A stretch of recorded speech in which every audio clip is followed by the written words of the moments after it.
সুপ্রিয় চাকরি প্রত্যাশী শিক্ষার্থীবৃন্দ, আশা করছি সবাই ভালো রয়েছেন।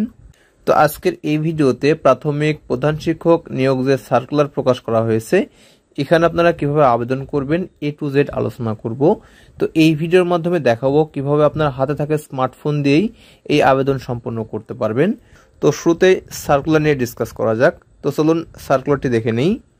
তো এখানে ক্রমিক নম্বর রয়েছে 129, ইউনিট 11, আর পদ রয়েছে প্রধান শিক্ষক 11তম গ্রেড ও 12তম গ্রেড, 1122টি স্থায়ী পদ। এখানে রয়েছে প্রাথমিক ও শিক্ষা ও মন্ত্রণালয়, প্রাথমিক শিক্ষা অধিদপ্তর।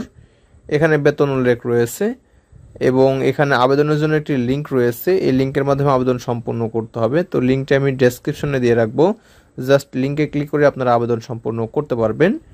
তো শুরুতে জানাবো আবেদন করতে যে সকল ডকুমেন্ট প্রয়োজন হবে। 1. সকল শিক্ষাগত যোগ্যতার সার্টিফিকেট অথবা মার্কশিটের মূল কপি অথবা ফটোকপি। 2. পাসপোর্ট সাইজ ছবি যা মোবাইল ক্যামেরা দিয়ে তুলে তা 300x300 পিক্সেল করে নিতে হবে।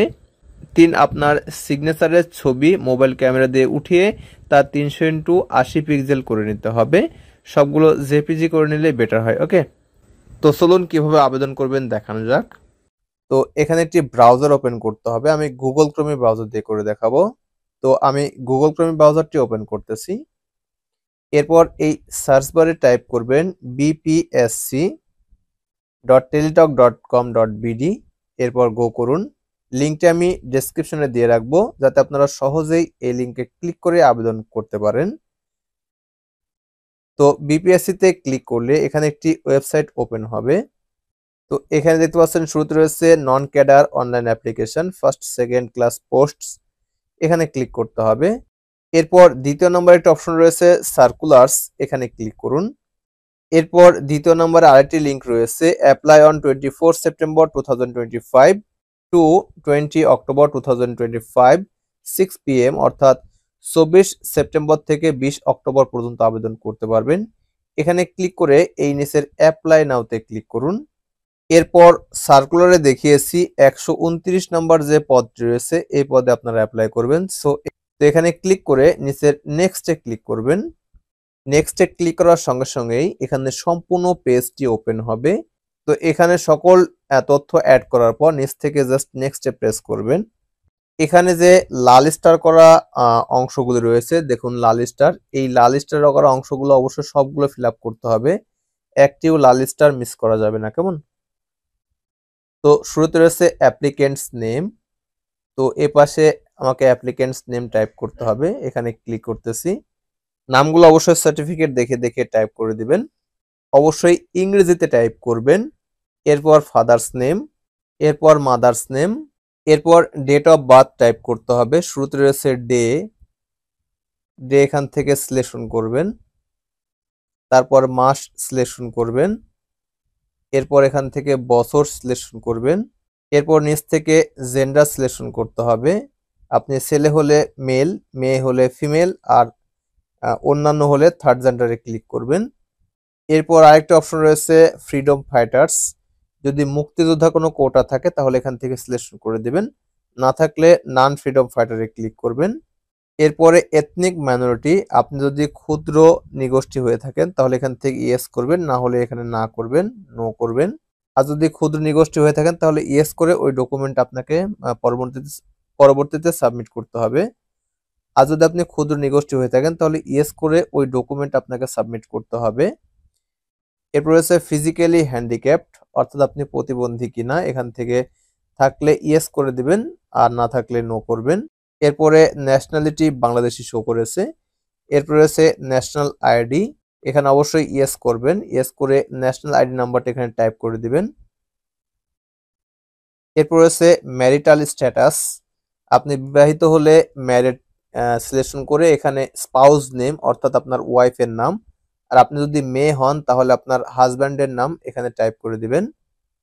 আর যদি আপনি সিঙ্গেল হন তাহলে এখান থেকে সিঙ্গেল প্রেস করবেন। এরপর রয়েছে প্রেজেন্ট অ্যাড্রেস, অর্থাৎ বর্তমান ঠিকানা। তো এখানে শুরুতে কেয়ার অফ, অর্থাৎ আপনার অভিভাবকের নাম দিতে হবে। আপনি যদি বিবাহিত হন তাহলে আপনার হাজব্যান্ডের নাম, বা বিবাহিত না হয়ে থাকেন তাহলে আপনার পিতা অথবা মাতা অথবা বড় ভাইয়ের নাম দিতে পারেন। এরপর গ্রামের নাম, এরপর ডিস্ট্রিক্ট সিলেকশন করতে হবে, এরপর উপজেলা সিলেকশন করে দিবেন, এরপর পোস্ট অফিস নাম টাইপ করে দিবেন, এরপর পোস্ট কোড টাইপ করে দিবেন। এ পাশে রয়েছে প্রেজেন্ট অ্যাড্রেস এবং ডান পাশে রয়েছে পার্মানেন্ট অ্যাড্রেস। যদি আপনার প্রেজেন্ট এবং পার্মানেন্ট অ্যাড্রেস সেম হয়ে থাকে তাহলে উপর থেকে জাস্ট এখানে চেক মার্ক দিয়ে দিবেন। আর যদি ভিন্ন হয়ে থাকে তাহলে চেক মার্ক না দিয়ে এই নিচে আপনার সেই নতুন তথ্যগুলো একে একে টাইপ করে দিবেন বা সিলেকশন করে দিবেন। ওকে, এরপর এই নিচ থেকে আপনার মোবাইল নাম্বার টাইপ করে দিবেন। যে নাম্বারটি সার্বক্ষণিক অন থাকে এই নাম্বার টাইপ করবেন। নাম্বার 2 বার টাইপ করে দিবেন, একই নাম্বার নিচের ঘরেও দিবেন। এরপর এডুকেশনাল কোয়ালিফিকেশন অর্থাৎ একাডেমিক কোয়ালিফিকেশনস দিতে হবে। শুরুতে রয়েছে এসএসসি। আপনার ডকুমেন্ট অবশ্যই হাতে নিয়ে এই কাজটি সম্পূর্ণ করবেন, ভুল করবেন না। শুরুতে রয়েছে এক্সামিনেশন, এখানে এসএসসি সিলেকশন করবেন বা আপনার যদি অন্য কিছু হয়ে থাকে নিচ থেকে এগুলো সিলেকশন করে দেবেন। এরপর রয়েছে বোর্ড অর্থাৎ কোন বোর্ডে আপনি পরীক্ষা দিয়েছেন সেটা সিলেকশন করে দিবেন। এরপর রোল নাম্বার দিতে হবে। তো এটা অবশ্যই আপনার সার্টিফিকেট বা মার্কশিট দেখে দেখে টাইপ করে দিবেন। এরপর আপনার রেজিস্ট্রেশন নাম্বার টাইপ করে দিবেন। এরপর রেজাল্ট টাইপ করে দিবেন। আপনি যদি ডিভিশন হয়ে থাকে ডিভিশন সিলেকশন করবেন, আর যদি জিপিএ হয় জিপিএ সিলেকশন করে দিবেন। এরপর ডান পাশে কত পয়েন্ট পেয়েছেন তা টাইপ করে দিবেন। এরপরে গ্রুপ সিলেকশন করবেন। এখানে 3টি গ্রুপ রয়েছে এবং আরেকটি রয়েছে আদার্স, যা হবে তা সিলেকশন করে দিবেন। এরপরে পাসিং ইয়ার, কত সালে পাস করেছেন তা সিলেকশন করে দিবেন। একইভাবে অন্যান্য তথ্যগুলো ফিল আপ করতে হবে। তাহলে এসএসসি তথ্য দেওয়া হয়ে গেল। ডান পাশ থেকে এইচএসসি তথ্য টাইপ করে দিবেন। সেম ভাবে শুরুতে এক্সামিনেশন, এইচএসসি, আর যদি নিচের হয়ে থাকে তাহলে নিচেরগুলো সিলেকশন করে দিবেন। এরপরে বোর্ড, এরপর রোল নাম্বার, অবশ্যই আপনার সার্টিফিকেট বা মার্কশিট দেখে দেখে টাইপ করবেন, মিস্টেক করবেন না, কেমন। এরপর রেজিস্ট্রেশন নাম্বার, এরপর রেজাল্ট, জিপিএ পয়েন্ট ডান পাশে দিয়ে দিবেন। এরপরে গ্রুপ, এরপরে পাসিং ইয়ার, এরপর নিচ থেকে গ্র্যাজুয়েশন লেভেল টাইপ করে দিবেন। এক্সামিনেশন, আপনি যা সম্পন্ন করেছেন তা সিলেকশন করে দিবেন। এরপর সাবজেক্ট, এরপরে ইউনিভার্সিটি, এরপর রেজাল্ট, সার্টিফিকেট দেখে দেখে টাইপ করবেন। এরপর পাসিং ইয়ার, এরপর কোর্স ডিউরেশন, অনার্স হলে 4 বছর আর ডিগ্রি হলে 3 বছর। এরপর নিচ থেকে মাস্টার্স অফ ডিগ্রি অর্থাৎ মাস্টার্স ডিগ্রি থাকলে তা এখান থেকে চেক মার্ক দিয়ে এর নিচে তথ্যগুলো ফিল আপ করবেন, না থাকলে দেওয়ার দরকার নেই। এরপরে প্রফেশনাল কোনো তথ্য থাকলে এখানে চেক মার্ক দিয়ে এই তথ্যগুলো ফিল আপ করে দিবেন, না থাকলে দরকার নেই। এরপর রয়েছে এক্সপেরিয়েন্স। এক্সপেরিয়েন্সের ক্ষেত্রে ইতোমধ্যে যারা প্রাইমারিতে চাকরি করেন তারাও কিন্তু এখানে তথ্যগুলো দিতে পারবেন এবং তারাও আবেদন করতে পারবেন। সো আপনাদের তথ্য থাকলে অবশ্যই এখানে দিয়ে দিবেন, কেমন। তো আমার রয়েছে, আমি একটি এক্সপিরিয়েন্স দিয়ে দিব। দেখুন শুরুতে রয়েছে গভর্নমেন্ট প্রাইমারি স্কুল, যদি আপনি প্রাইমারি স্কুলে চাকরি করে থাকেন তাহলে এখানে সিলেকশন করে দিবেন।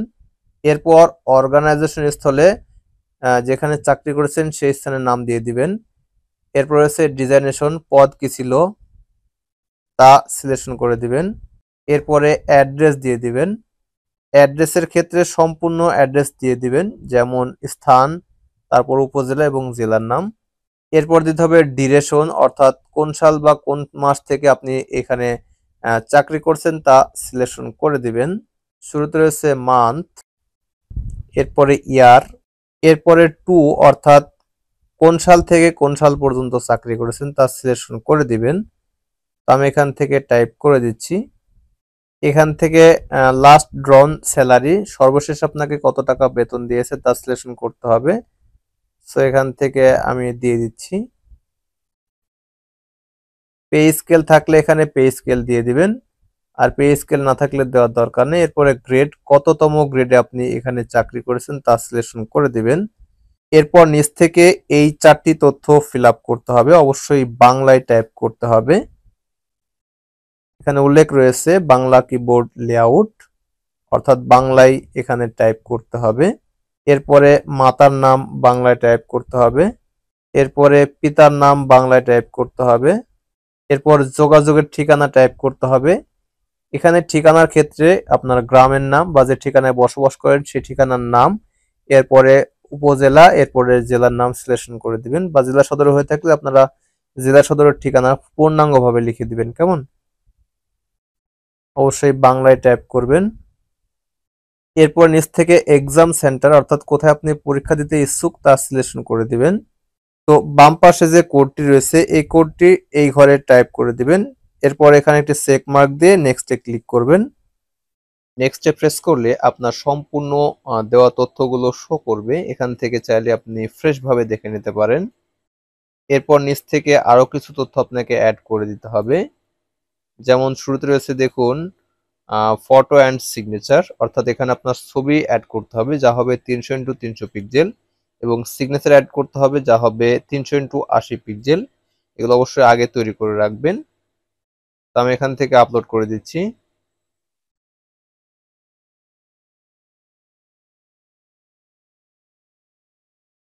এরপরে সিগনেচার সিলেকশন করে দিচ্ছি। এরপর নিচে আরেকটি গুরুত্বপূর্ণ তথ্য শো করেছে। তো এখানে যে তথ্যগুলো দেখতে পাচ্ছেন এগুলো ভাইভাতে আপনাকে অরিজিনাল ডকুমেন্ট শো করতে হবে। তো এখানে যে সকল ডকুমেন্ট নিয়ে আমরা আগে টাইপ করে দিয়েছি সেগুলো শো করেছে। আরো কোনো তথ্য থাকে তাহলে এখান থেকে সিলেকশন করে দিবেন, যেগুলো অবশ্যই আপনার থাকতে হবে অরিজিনাল। ওকে, তো এখানে আমি গ্রাজুয়েশনটা দিয়ে দিলাম। এরপর এখান থেকে ন্যাশনাল আইডি দিয়ে দিলাম। সো এই তথ্যগুলোই আমার কাছে আছে। সো এই তথ্যগুলো আমি এখান থেকে চেক মার্ক দিয়ে দিলাম। আপনারা চাইলে যেগুলো অটো চলে আসবে সেগুলো রাখতে পারেন, এখানে কোনো বাধ্যবাধকতা নেই। কেমন? এরপরে নিচ থেকে এখানে চেক মার্ক দিয়ে দিবেন, দেন এখান থেকে সাবমিটে প্রেস করবেন। সো সাবমিটে প্রেস করতেছি। সাবমিটে প্রেস করার সঙ্গে সঙ্গে আপনার অ্যাপ্লাই সম্পূর্ণ হয়ে যাবে। এখন আপনাকে টেলিটক সিমের মাধ্যমে টাকা পেমেন্ট করতে হবে, যেখানে আপনার আইডি শো করেছে, এটা হচ্ছে আপনার আইডি। তো আইডিটি গোপন করতেছি। তো কিভাবে টাকা পেমেন্ট করবেন? আপনি অবশ্যই একটি টেলিটক সিম নেবেন এবং টেলিটক সিমে টাকা রিচার্জ করবেন। রিচার্জ করার পর এসএমএস অপশন বা মেসেজ অপশনে গিয়ে টাইপ করবেন বিপিএসসি, এরপর স্পেস দিয়ে এখানে যে ইউজার আইডি দিয়েছে এই ইউজার আইডি ওখানে টাইপ করবেন, যেভাবে থাকবে ঠিক সেভাবে। এরপর 16222 নাম্বারে সেন্ড করবেন। এরপর ফিরতে একটি মেসেজ আসবে, যে মেসেজে আপনি একটি পিন দিবে 8 সংখ্যার 8 ডিজিটের। এরপর আবারও মেসেজ অপশনে যাবেন এবং টাইপ করবেন বিপিএসসি, এরপর স্পেস দিয়ে যে ইয়েস লিখবেন। ইয়েস লেখার পর স্পেস দিয়ে যে পিনটি দিয়েছে 8 সংখ্যার সে পিন টাইপ করবেন, দেন 16222 নম্বরে সেন্ড করে দিবেন। তারপরে ফিরতে এসএমএস এ আপনাকে ইউজার আইডি এবং পাসওয়ার্ড দিয়ে দিবে এবং আপনার অ্যাপ্লাই সাকসেসফুলি সম্পন্ন হয়েছে এরকম একটি মেসেজ শো করবে। কেমন? তো এইভাবেই আপনার মোবাইল ফোন দিয়ে আপনারা প্রাইমারি প্রধান শিক্ষক পদে আবেদন সম্পন্ন করতে পারবেন। তো আশা আপনাদের যদি বুঝতে সমস্যা হয়ে থাকে বা কোনো প্রশ্ন বা জিজ্ঞাসা থাকে তাহলে অবশ্যই কমেন্টে জানাবেন। আর ভিডিওটি ভালো লাগলে অবশ্যই ভিডিওটি লাইক করবেন। তো ভিডিওটি প্রথম থেকে শেষ পর্যন্ত দেখার জন্য অসংখ্য ধন্যবাদ। Thanks for watching this video. Thank you.